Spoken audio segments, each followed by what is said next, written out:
back to the Texas Boys TV YouTube channel. In this video, I'm going to be rebuilding my 1974 Leslie RS3L. This is a Persephone horn. You might have seen it in a previous video. It's got a 25, a 31, and a 44. I've got some clips for you of what this thing sounds like before the rebuild, and then I'll go out and I'll get more for you after we get done with the process. So stick around.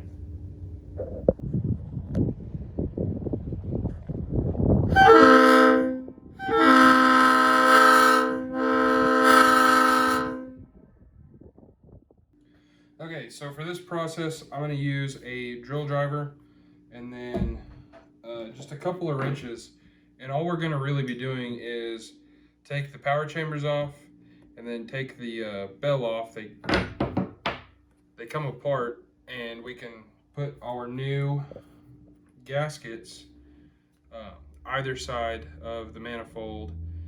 These gaskets are what seal off the power chamber to the manifold, because there's a dowel, which I'll show you, that travels through the manifold to provide air to these power chambers. So we got to replace these, and then on the inside of the power chamber you have one of these, which is called a donut. It makes a seal on the inside of the power chamber up against the bell. And then I've got a brand new set of diaphragms. These are genuine diaphragms.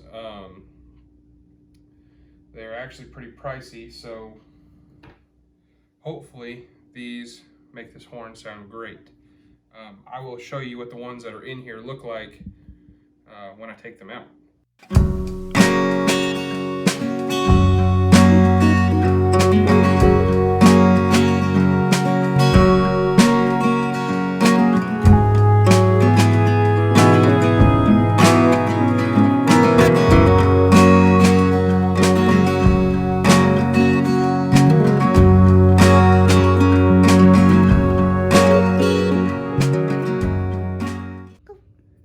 Okay, so we've got all the power chambers off, and if you look inside, this is where I was talking about that donut. It's what sets in here, and I'll take one of these out so you can see why it's in there.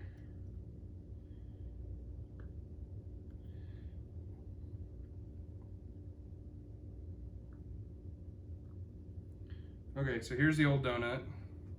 That's what it looks like on the inside of that power chamber. So that's what was there, and that's what we're replacing it with.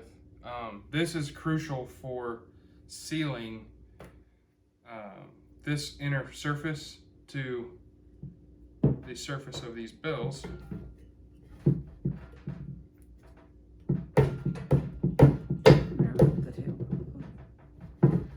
Oh, come on now.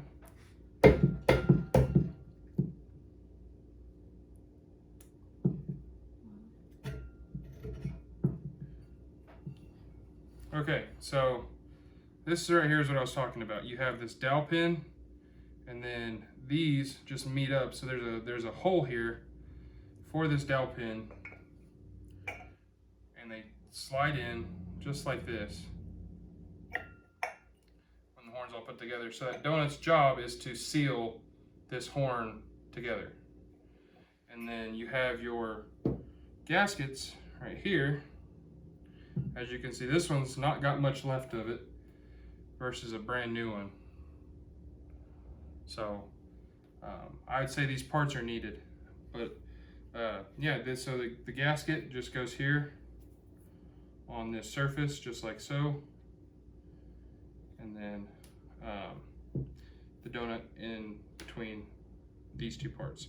So I will continue taking this horn apart, and then take these back caps off of these power chambers, and then we can start putting new diaphragms in.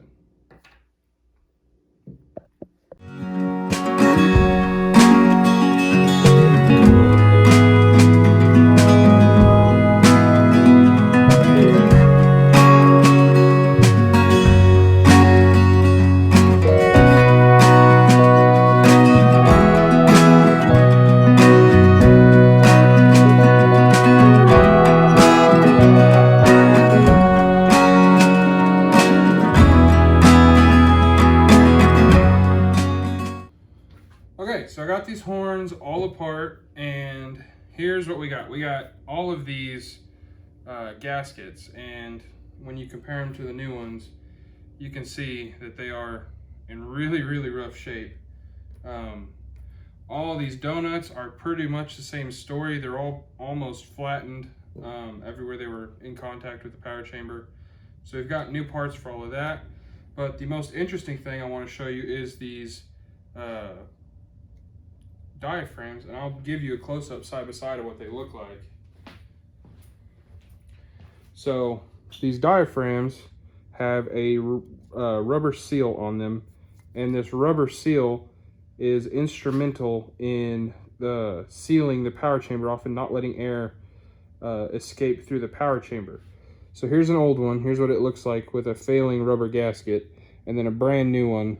And you can see how that rubber gasket sits on there. So if this rubber gasket, even if it's just like this, it's not just this ridge here, it also needs that extra piece to seal in the power chamber. So although they're not really worn out, there's no significant wear here, this is enough to make it to where the horn will not work properly. So that's what a new one and an old one look like side by side. So here's the back cap where these diaphragms sit. So this is the old diaphragm, but I'll show you. You have the spike back is actually a, I don't know what the proper name for it is. I would call it a sort of resonation chamber or expansion chamber, so the air can flow through. So there's a little hole in these diaphragms, so it's important that you line those two up, because it's the air getting in there and expanding, pushing from the back forward once the air gets in, that holds this diaphragm up against the nozzle of the power chamber, right? So if this seal right here is failing, it won't seal correctly and it won't sound correctly. Here's the other two diaphragms. They're not much better. I might make a video in the future experimenting with trying to fix this, but for now it's just easier to replace them, even at the cost that they come at, which is roughly $100 per diaphragm if you get them from the Horn Blasters website. It's about the only place I know where you can find them. But every single one of these in this horn is messed up.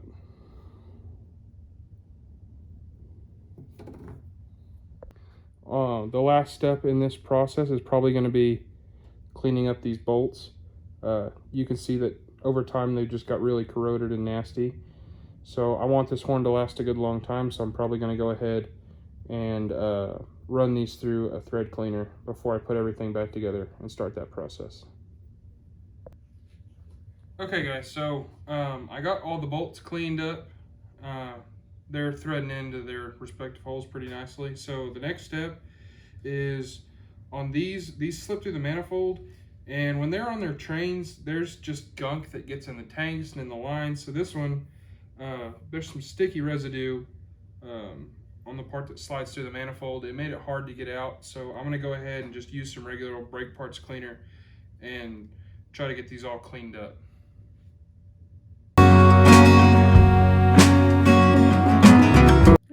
Okay guys, so here's kind of how it looks after I wiped it down. It looks a lot shinier already. Like I said, there's just stuff that gets up into these horns from the locomotives that they came off of. So I just like to clean them up and make them look nice. So I'm going to go ahead and do that to the other two horns, and I'm going to go ahead and wipe down the inside of the manifold while I'm at it.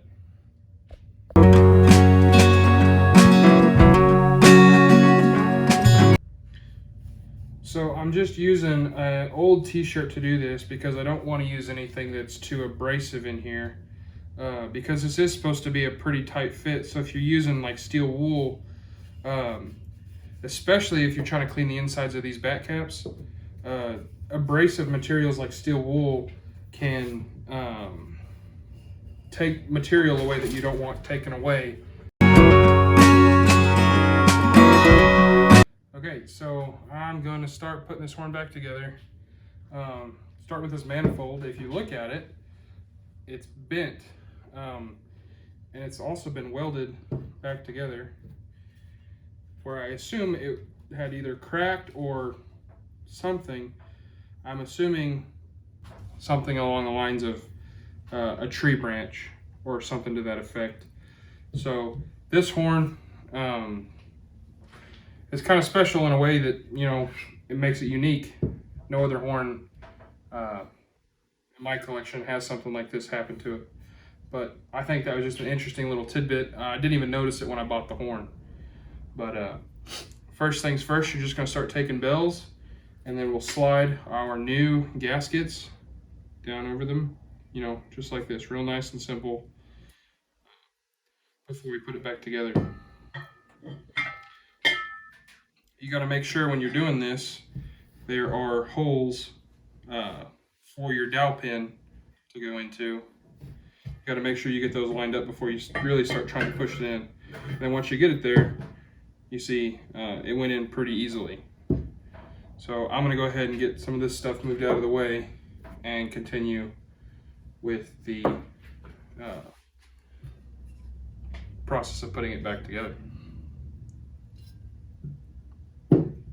Still video or no? Oh, I forgot to put a new gasket on there.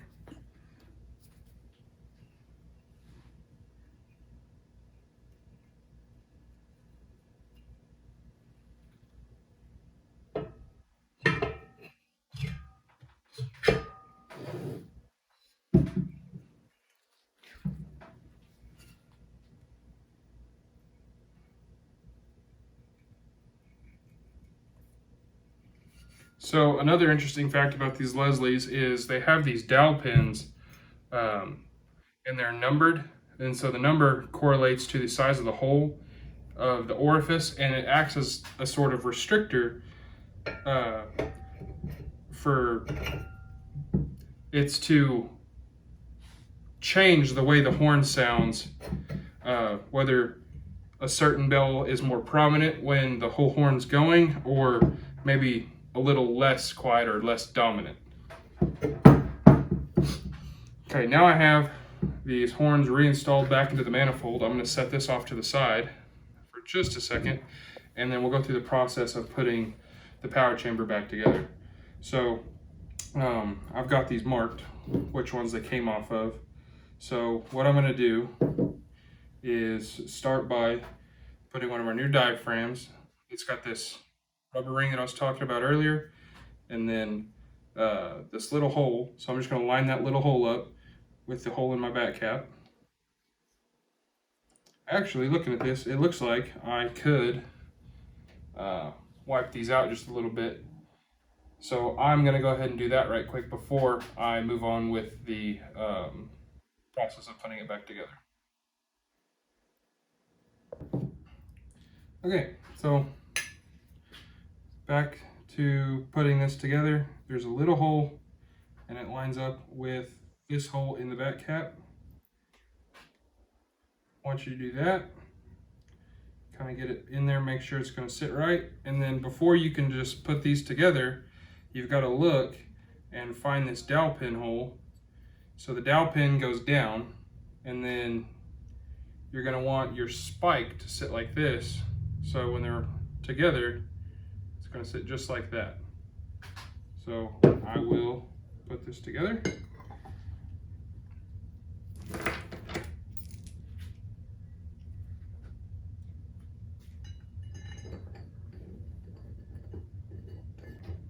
I always like to start these with my hands before I use power tools on them.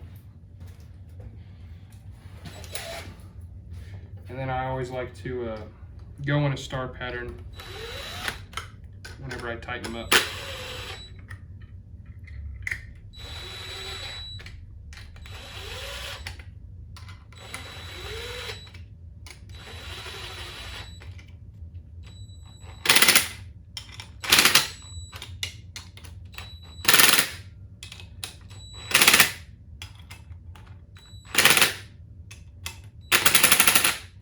Now these bolts do not need to be very tight, kind of more or less hand tight. But next, I'm gonna put one of these new donuts in here, and it's real simple. You just drop it in just like that. Now, to reinstall, all you do is you just slide this on, and there's the dowel pin that sticks out at the bottom, so you can't just shove it on, but you slide your new gasket on, making sure that you got your dowel pin hole lined up, and then you put your power chamber on, and just like that, you're ready to put your bolts back in.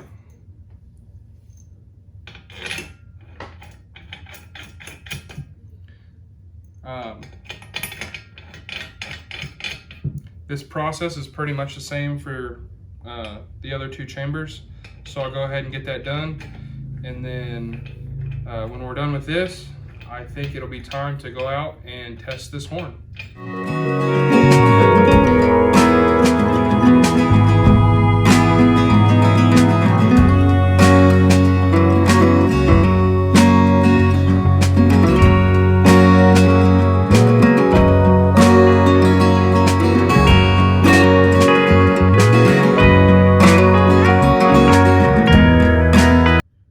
So I got the horn pretty much put back together. All I've got left to do is to tighten the main horn bolts. But here is kind of the pile of everything that got replaced. I think every one of these was trash even before they got taken off. As you can see, a lot of them are just missing whole parts of the gasket, especially like that. But now that I've got all new internals on this horn, I think it's about time that we go test it out.